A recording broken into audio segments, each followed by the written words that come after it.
नमस्कार, मैं साहुल पांडे और स्वागत है आप सभी का। एक बार फिर से हाजिर हूँ विधानसभा चुनाव की समीक्षा को लेकर के। इस बार हम बात किशनगंज सीट की करेंगे, जिसे बिहार का दार्जिलिंग भी कहा जाता है। इस सीट को लेकर के हमेशा से बड़े बड़े दिग्गज जो है, राजनीतिक विशेषज्ञ जो है, वो चकमा खा जाते हैं, क्योंकि यहाँ की जनता एकदम आखिरी समय में अपना फैसला सुनाती है और सबको चौंका कर रख देती है। हमारे साथ राजमोहन जी हैं, जिन्होंने पिछली बार उपचुनाव जब हुए थे, इनका एक प्रेडिक्शन बहुत सटीक बैठा था, और वो प्रेडिक्शन था कि इस बार यहाँ से असदुद्दीन ओवैसी के पार्टी का खाता खुल जाएगा, और वो एकदम सही हुआ था। तो उन्हीं से हम जानेंगे इस सीट पर इस बार कैसी टक्कर है, क्या कुछ मामला चल रहा है, बताइए। सबसे पहले ये बता दें कि यहाँ पे जो कैंडिडेट हैं, यहाँ पर फिर से लड़ाई जो है वो कांग्रेस, बीजेपी और AIMIM में ही है।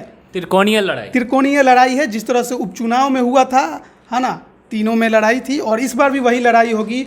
और सबसे बड़ा यहाँ पर दिलचस्प मुकाबला देखने को होगा जब कांग्रेस ने यहाँ पर प्रत्याशी बदल दिया है। यहाँ से इजहारुल हुसैन को टिकट दिया गया है, जो कि कांग्रेस के कार्यकर्ता थे, है ना, काफ़ी समय से कार्यकर्ता हैं और किसी बड़े पद पर नहीं रहे हैं, और उन्हें यह टिकट दिया गया है, जिसके वजह से कांग्रेस के प्रति लोगों में कुछ जो नाराजगी उपचुनाव में दिखी थी, शायद इस बार ना दिखाई दे, और कांग्रेस इस बार लड़ाई में दिखेगी। कार्यकर्ताओं को खास तौर पे खुश करने के लिए कांग्रेस ने ऐसा कदम उठाया है। लेकिन क्या लगता है, मोहम्मद जावेद जो पहले यहाँ से अभी लोकसभा सांसद हैं, वो पहले यहाँ से विधानसभा चुनाव जीत चुके हैं। पिछली बार उनकी माँ खड़ी हुई, नहीं जीत सकी। अगर उन्हें भी दोबारा से मौका दिया जाता तो शायद फ़ायदा नहीं हो सकता था। कांग्रेस हार ही इस वजह से थी क्योंकि मोहम्मद जावेद ने अपनी माँ को टिकट दिलाया था। लोगों का सीधा सीधा कहना था कि आपकी माँ बुजुर्ग हो चुकी हैं और आप सांसद हैं, इसके बावजूद आप चाहते हैं कि हर पद आप ही के घर में रहे। इसी वजह से आपने अपनी माँ को टिकट दिलाया, और इसी वजह से लोग जो है, परिवारवाद का आरोप कांग्रेस पे ऊपर में लगता है, वहीं यहाँ किशनगंज स्थानीय स्तर पर भी दिखा, और इस वजह से लोग नाराज हुए और कमरुल होदा को उन्होंने वोट किया। AIMIM से खड़े थे कमरुल होदा, और देखिए, मेरा मानना है कि AIMIM के नाम पर कमरुल होदा के साथ किशनगंज की जनता नहीं गई थी। कमरुल होदा का अपना एक संगठन है वहाँ पर, और एक जमीनी स्तर के वो नेता हैं। पहले मुखिया बने 2001 में, उसके बाद वो प्रमुख बनते हैं, उसके बाद वो जिला अध्यक्ष बनते हैं, जिला परिषद में जीत कर जाते हैं। यानी जमीन से आए, जमीन से मतलब एकदम निचले स्तर से पहुंचे हैं विधायक के लेवल पर। चुनाव 2015 में कमरुल होदा लड़े थे NCP के टिकट पर, 8000 वोट उन्हें मिला था, लेकिन जितने लायक वो वोट नहीं था, और आखिरकार कामयाबी उनको मिली 2019 में उपचुनाव में। AIMIM ने उनको पहचाना, उनकी ज़मीनी हकीकत को जाना, वो जानते थे कि ये समर्थन ला सकते हैं, उनको टिकट दिया और उन्होंने जीत कर दिखाया। तो 2019 में तो जीत गए, उपचुनाव था, लेकिन इस बार जो ये चुनाव हो रहे हैं, 1 साल के लिए ही चुने गए, फिर से दोबारा साबित कर पाएंगे क्या? देखिए, यही है कमरुल होदा के लिए सबसे बड़ा सवाल अभी मुझे लगता है यही होगा, क्योंकि बीच में लॉकडाउन भी लगा था। तो लॉकडाउन में वो लोगों के साथ कितना रहे, लोगों की मदद कितना पहुंचाए, विधायक बनने के बाद उनका व्यवहार कैसा रहा, ये जो बातें होंगी। क्योंकि कुछ ज़्यादा दिन विधायक नहीं रहे हैं, 1 साल लगभग रहे हैं, तो ज़्यादा दिन नहीं रहे हैं। तो 1 साल में उनका जो छवि है, उन्होंने उसे बेहतर बनाया है या खराब बनाया है, यही फैक्टर होगा कि लोग उन्हें वोट करेंगे या फिर नहीं करेंगे। अब बात हम कर लेते हैं, जैसे कि कांग्रेस का ये एक तरीके से परंपरागत सीट रही उसकी, कांग्रेस की। मुस्लिम वोटर्स कांग्रेस के साथ रहे। MIM आती है, वो मुस्लिम वोटर्स को अपने साथ लेकर चली जाती है। तो क्या कांग्रेस की ज़मीन जो है इस इलाके में ख़त्म हो चुकी है? देखिए, कांग्रेस की जमीन केवल इस इलाके में नहीं खत्म है। आप देश भर के कोने कोने में देखेंगे तो मीम ने कांग्रेस के काफ़ी ज़्यादा जो युवा वर्ग पे आरोप लगाती है कांग्रेस की बीजेपी सपोर्टर है। मीम जो है वो युवा वर्ग, मुस्लिम जो खासकर युवा वर्ग है, उस पर उसका अच्छा असर है, अच्छा प्रभाव है। लोग जो युवा वर्ग है वो उसके साथ जाता है। लेकिन मेरा मानना है कि बिहार के चुनाव में मीम उतनी सक्सेस नज़र नहीं आएगी, क्योंकि बिहार में उसका संगठन नहीं है। लेकिन इस एक सीट पर तो उसका दबाव बनेगा। देखिए, सीमांचल के हर एक सीट पर उसका दबाव, थोड़ा बहुत वोट रहेगा, लेकिन वो जीत हार में तब्दील कर पाना। किशनगंज में वो लड़ाई में रहेगी कमरुल होदा की वजह से, उनके कद के वजह से। जीत की गुंजाइश मैं इस बार नहीं कर सकता हूँ। मुझे लग रहा है कि लड़ाई त्रिकोणीय होगा। हाँ, तो त्रिकोणीय लड़ाई की जब बात करते हैं, मैं बात करना चाहूँगा बीजेपी उम्मीदवार की, स्वीटी सिंह। वो भी लगातार खड़ी होती रहती हैं यहाँ से। और बड़ी बात यह है कि मुस्लिम बहुल क्षेत्र में हमेशा से बीजेपी किसी हिंदू कैंडिडेट को जब उतारती है, क्या उसका एक प्रभाव पड़ता है क्या वहाँ की जनता पे? देखिए, आप पीछे जाएंगे ना तो सन 2000 से देखेंगे किशनगंज सीट को, तो बीजेपी हमेशा से ही दूसरे नंबर पर रही है। क्यों?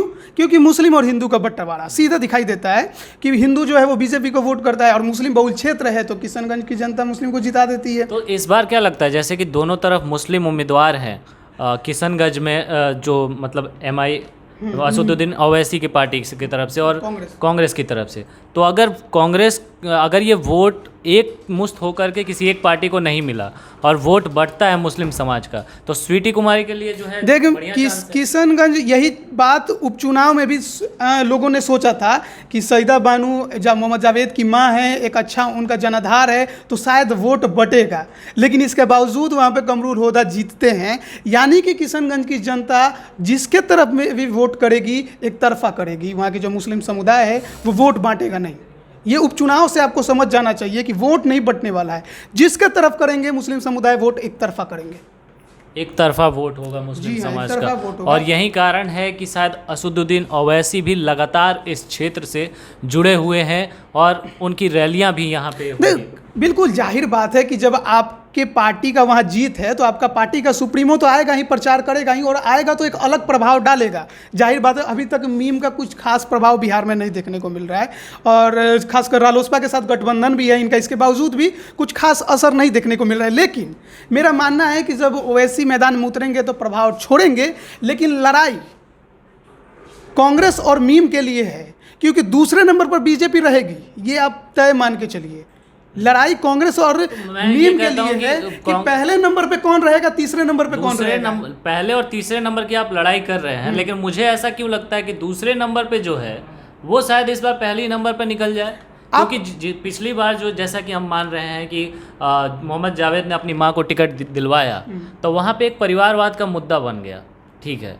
लेकिन क्या इस बार नहीं लगता कि कांग्रेस से जो नाराज वोटर थे वो इस बार फिर से कांग्रेस की तरफ जाएंगे, क्योंकि टिकट जो है एक ऐसे स्थानीय कार्यकर्ता को दिया गया है, तो उससे वो वोट बैंक पाने की कोशिश में तो है कांग्रेस। देखिए यही मैं आपको पहले ही मैंने बताया कि ये डिपेंड करता है कमरुल होदा के व्यवहार पर, उनके काम पर, कि पिछले एक साल में उन्होंने क्या किया किशनगंज की जनता के लिए। अगर अच्छा काम किया, उनका व्यवहार अच्छा रहा, तो जनता उनके साथ जाएगी। क्यों मैं बदलूंगा अपना विधायक? अगर मेरा विधायक अच्छा है तो मैं क्यों बदलना चाहूँगा? एक साल आपने मौका दिया है, कोई पूरा 5 साल तो दिया नहीं है। तो हो सकता है कि लड़ाई तो है, लेकिन मुद्दा यही है कि बीजेपी दूसरे नंबर पे हम रहेगी। यहाँ पर हिंदू की जो वोट है वो तो आपको मिलने वाला है, नंबर पे आए या ना आए, दूसरा नंबर फिक्स है। मीम और कांग्रेस को तय करना है कि कौन 1 नंबर पे जाने वाला है और कौन 3 नंबर पे जाने वाला है। और अगर आप पीछे जाएंगे और 2010 के चुनाव को देखिए, 2010 में जब हम उस समय बात कर रहे हैं, क्योंकि बीजेपी और जेडीयू साथ थे और 2015 में नहीं थे, तो हो सकता है कि वो हार का कारण स्वीटी सिंह को रहा। तो हम चलते हैं 2010 में। 2010 में क्या होता है, स्वीटी सिंह हारती है मोहम्मद जावेद से। मोहम्मद जावेद कांग्रेस के टिकट पर चुनाव लड़ते हैं, बीजेपी से स्वीटी सिंह रहती है। 264 वोट से स्वीटी सिंह मैदान हारती हैं। लेकिन क्यों 2010 में राजद और कांग्रेस का गठबंधन नहीं रहता है, और जो तीसरे नंबर पर रहते हैं उन्हें 22,000 वोट मिलता है। अगर वो साथ होते कांग्रेस और राजद, तो हो सकता था कि और बड़ी मार्जिन से हारती स्वीटी सिंह।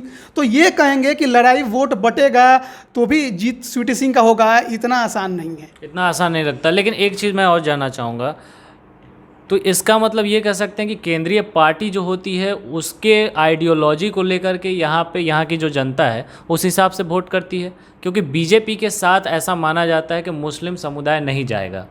तो स्वीटी सिंह अगर स्थानीय नेता होते हुए भी अगर वो मुस्लिम समाज के बीच अपना एक वो बनाती है, ऑरा क्रिएट करती हैं, फिर भी उसका फ़ायदा उनको नहीं मिलेगा।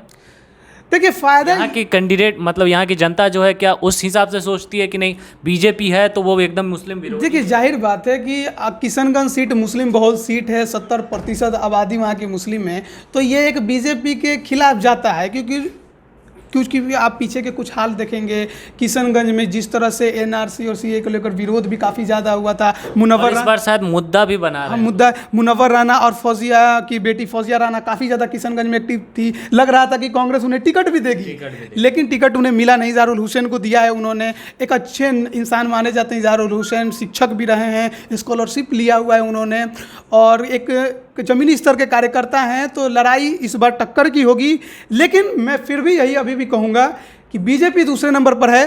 मीम और सही यही पर टिका है कि इस बार लड़ाई जो है वो कांग्रेस और मीम में है कि पहले नंबर पे पहले कौन पे आता कौन है, रहेगा और तीसरे नंबर पे कौन रहेगा, बीच में तो बीजेपी है। मेरा मानना है कि बीजेपी यहाँ पर दूसरे नंबर पर ही रहेगी। चौथी बार स्वीटी सिंह मैदान में है ज़रूर, लेकिन उनके लिए आसान नहीं रहेगा राह। कुछ पब्लिक ओपिनियंस भी आए हैं, आपने देखा हो, तो क्या लगता है लोगों का? देखिए, एक और बात है कि 20 लोगों की बातों को जानकर हम पूरे सीट का मुआयना तो नहीं कर सकते हैं, लेकिन फिर भी आप देखिएगा तो वहाँ पर जो जनता है, देखिए अब हमें किशनगंज का ओपिनियन पोल करना हो, कमरूल होदा के पक्ष, देखिए किशनगंज का अगर हमें ओपिनियन पोल करना हो तो हम एज रैंडमली नहीं कर सकते। हमें करना होगा वहाँ के समुदाय की जनसंख्या के आधार पर कि हिंदू वोटर जो हैं वो क्या सोचते हैं, मुस्लिम वोटर जो हैं वो क्या सोचते हैं। अब हम 10 हिंदू वोटर से पूछ के आएंगे, 2 मुस्लिम वोटर से पूछ के आएंगे, तो वो जाहिर बात है कि बीजेपी के पक्ष में वो जाएगा। लेकिन हम इक्वल पूछते हैं तो पता चलेगा कि किसका पक्ष ज़्यादा है। जैसे कि 1 साल की विधायकी मिली उन्हें, कमरूल होदा को, तो क्या अभी ऐसा है कि वहाँ की जनता चाहती है कि नहीं चलो 1 साल दिया, आगे का 5 साल और देते हैं? मेरा मानना है कि कमरूल होदा की दावेदारी अभी भी यहाँ मजबूत है और लड़ाई उन्हीं से है जिसकी भी होगी। तो कमरूल होदा की दावेदारी जो है इस बार भी किशनगंज से मजबूत स्थिति में है, ऐसा मानना है राजमोहन जी का। आपको बता दें कि किशनगंज बिहार का छोटा दार्जिलिंग कहा जाता है और ये नेपाल से भी सटा है, साथ ही साथ बांग्लादेश से इसकी दूरी मात्र 25 किलोमीटर है। बिहार में बहुत सारी चीज़ें जैसे कि तेज पत्ता हो या फिर एक ख़ास तरीके का आम हो, उसके लिए किशनगंज फेमस तो है ही, लेकिन किशनगंज अगर सबसे ज़्यादा किसी चीज़ के लिए फेमस है तो वो अपने विधानसभा चुनाव हो या फिर लोकसभा चुनाव, इस समय जो फेस्टिवल होता है, इसमें जो जनता फैसला करती है, उसके लिए जाना जाता है किशनगंज। और इस बार जो है जनता का मूड क्या है ये तो 10 तारीख को पता चल ही जाएगा, लेकिन फ़िलहाल जो मूड है उसके हिसाब से हम यही कहेंगे कि जो पूरी हवा है वो असदुद्दीन अवैसी के तरफ दिखाई दे रही है, लेकिन लड़ाई कांग्रेस और AIMIM के बीच है। बीजेपी तो दूसरे नंबर पर बनी हुई है। फिलहाल इतना ही, आगे फिर हाजिर होंगे एक और सीट के ऊपर विश्लेषण लेकर के। तब तक के लिए मुझे दीजिए इजाज़त। नमस्कार।